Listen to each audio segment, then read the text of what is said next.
Hello, नमस्कार दोस्तों। मेरा नाम राहुल सागर है और स्वागत है आप सभी का मेरे YouTube channel study with Rahul Sagar में। चलिए दोस्तों, आज मैं आपके मन में काफ़ी सारे डाउट होंगे बीपीएससी और केवीएस को लेकर के। काफ़ी सारे लोग ऐसे थे जो भी बीएड अभ्यर्थी थे, जिन्होंने बीपीएससी और केवीएस दोनों में कट ऑफ से ज़्यादा मार्क्स लाए थे। और अब उन सभी के मन में ये एक डाउट होगा कि क्या उनका अभी भी, जितने भी बीएड अभ्यर्थी हैं, उनके मन में ये डाउट होगा कि क्या उनका अभी भी कुछ हो सकता है। तो इन सभी चीज़ों के ऊपर चर्चा करेंगे। और क्या सुप्रीम कोर्ट में क्या प्रोसीजर्स फॉलो किए जा रहे हैं आप सभी को पीआरटी में शामिल करने के लिए, उन सभी के ऊपर भी चर्चा करेंगे। तो चलिए दोस्तों, वीडियो की शुरुआत करने से पहले आप सभी से एक रिक्वेस्ट है।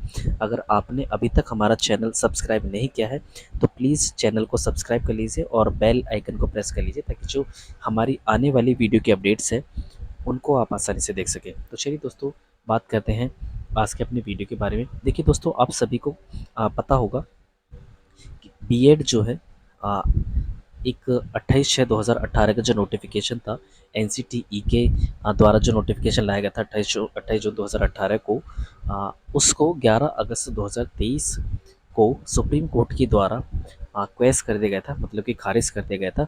और उसी के बाद काफ़ी सारे प्रोसीजर चल गए थे सुप्रीम कोर्ट में लेकर के। काफ़ी सारी एसएलपी, चाहे वो बिहार सरकार की तरफ से हो, चाहे वो अलग अलग बीएड अभ्यर्थी की तरफ से हो, तो ये सारी रिट वगैरह डाल दी गई हैं सुप्रीम कोर्ट में। ठीक है, फिर उसके बाद क्या हुआ था, जो बीपीएससी है, उसमें बीपीएससी जो मतलब कि बिहार शिक्षक भर्ती थी, उसमें भी काफ़ी सारे ऐसे आ, अभ्यर्थी थे जो बीएड वाले थे, और उन्होंने काफ़ी सारे नंबर्स पाए थे।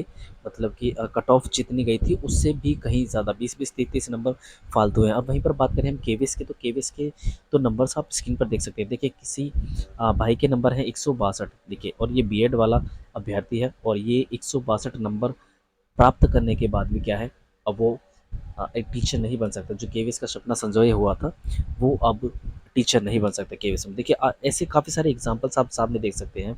और काफ़ी सारे लोग ऐसे हैं जो बीएड वाले अभ्यर्थी थे, जिनकी एजुकेशनल क्वालिफिकेशन को लेकर के काफ़ी सारे सवाल उठे थे। चाइल्ड साइकोलॉजी को लेकर के सवाल उठे थे। देखिए, उन इनको अगर समझ नहीं होती तो कहीं से भी लगता है कि 161, 162, 151, 140, 135 इस तरीके के नंबर, अगर इनको चाइल्ड साइकोलॉजी की समझ नहीं होती तो क्या ये इस तरीके के नंबर ला सकते थे?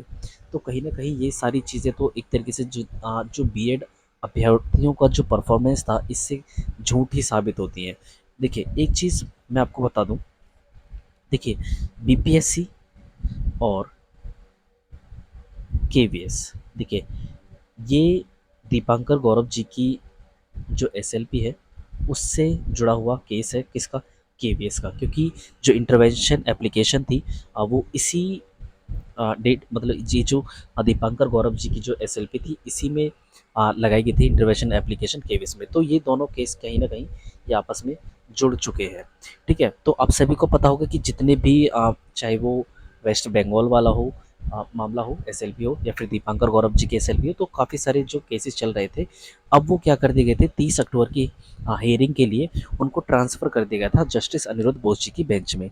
और अब सुनने के लिए यही मिल रहा है कि ये जो सुनवाई थी, जो 30 अक्टूबर को होने वाली थी, वो अब डिले हो गई है। मतलब उसमें भी क्या हो गया है, डिले हो गया है। मतलब कि ये जो 30 अक्टूबर को सुनवाई होने जा रही थी सुप्रीम कोर्ट में, एक बहुत बड़ी सुनवाई होने वाली थी बीएड वर्सेस बीटीसी के मामले में, अब इसमें भी डिले देखने के लिए आपको मिलेगा। इस तरीके की चीज़ फैल रही है। हालांकि अगर आप ऑफिशियल वेबसाइट पर जा करके देखोगे, तो कंप्यूटर जनरेटेड जो डेट वहाँ पर शो कर रहा है इनकी, सुप्रीम कोर्ट ऑफ इंडिया के ऑफिशियल वेबसाइट पर अगर हम डायरी नंबर डालोगे इन केसेस का, तो वहाँ पर 30 अक्टूबर 2023 ही दिखा रहा है। जो कंप्यूटर जनरेटेड डेट है, तो वही चीज़ दिखा रहा है। ठीक है, देखिए, 30 अक्टूबर को हेयरिंग थी, लेकिन अब ये क्या हो गई है, डिले हो गई है। ठीक है, और एक चीज़ मैं बताऊँ आपको, बीपीएससी की प्रोसेस चल रही है, डॉक्यूमेंट वेरिफिकेशन और जो भी चीज़ें हैं, जो भी भर्ती प्रक्रिया से रिलेटेड जो भी रिज़ल्ट आने के बाद जो भी प्रोसीजर होते हैं वो चल रहे हैं। ठीक है, फिर वहीं पर बात करें हम केवीएस की, तो केवीएस में अब रिज़ल्ट जारी कर दिया गया था 19 अक्टूबर को। अब 19 अक्टूबर के बाद रिज़ल्ट जारी करने के बाद अब क्या हुआ है, तीन तीन नवंबर से लेकर के 8 नवंबर के बीच में क्या हो रहे हैं, जो इंटरव्यू हैं उसके कंडक्ट होने जा रहे हैं। ठीक है, तो आप चीज़ों को समझने की कोशिश करिए। एक तो 3 अक्टूबर, ठीक है, इससे क्या है, केवीएस के इंटरव्यू स्टार्ट है। ठीक है, वहीं पर आप देखें तो बीपीएससी के जो सिलेक्शन प्रमाण पत्र है वो भी जारी कर रहा है। ठीक है, तो ये चीज़ें कहीं ना कहीं ये जाहिर करती हैं कि जिन लोगों का बीपीएससी में या फिर केवीएस में, देखिए कड़वा है बट सच है, जो चीज़ें मैं बोल रहा हूँ वो सच है। आप स्वीकार कीजिए या फिर नहीं कीजिए।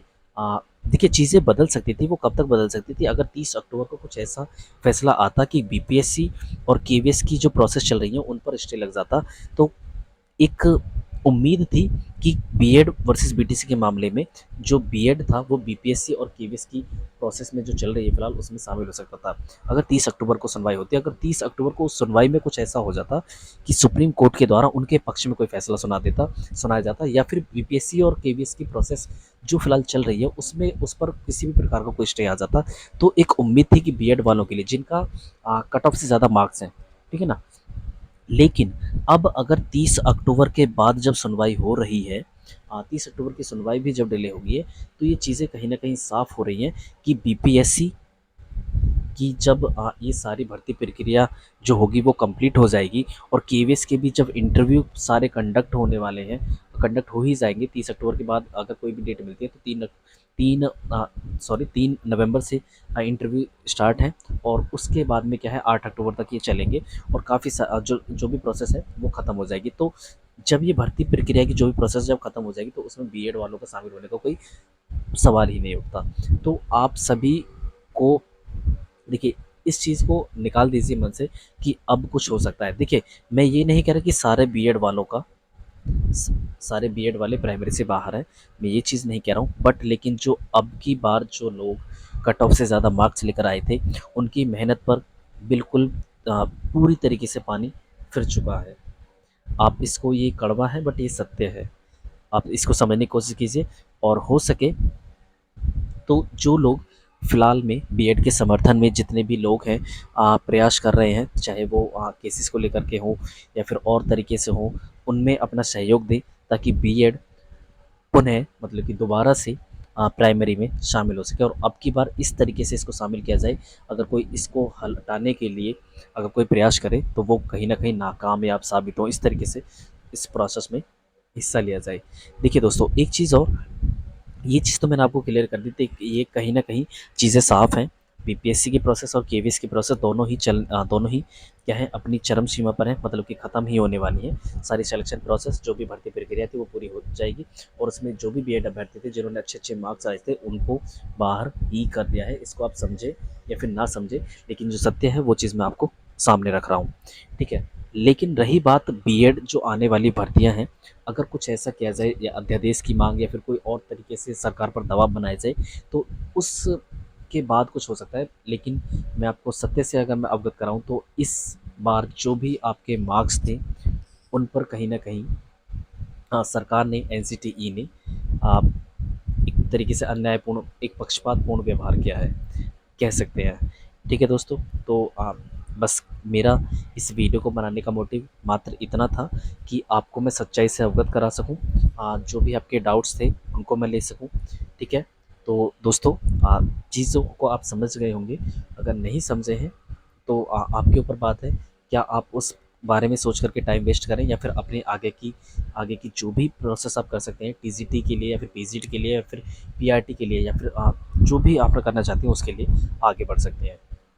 ठीक है दोस्तों, तो यही थी हमारी आज की वीडियो। आई होप आपको वीडियो पसंद आई होगी। अगर वीडियो पसंद आई तो प्लीज़ वीडियो को लाइक कर दीजिए, शेयर कर दीजिए और बेल आइकन को प्रेस कर लीजिएगा ताकि जो हमारे आने वाली जो वीडियो की अपडेट्स हैं उनको आप आसानी से देख सकें। तो चलिए दोस्तों, thanks and thanks for watching.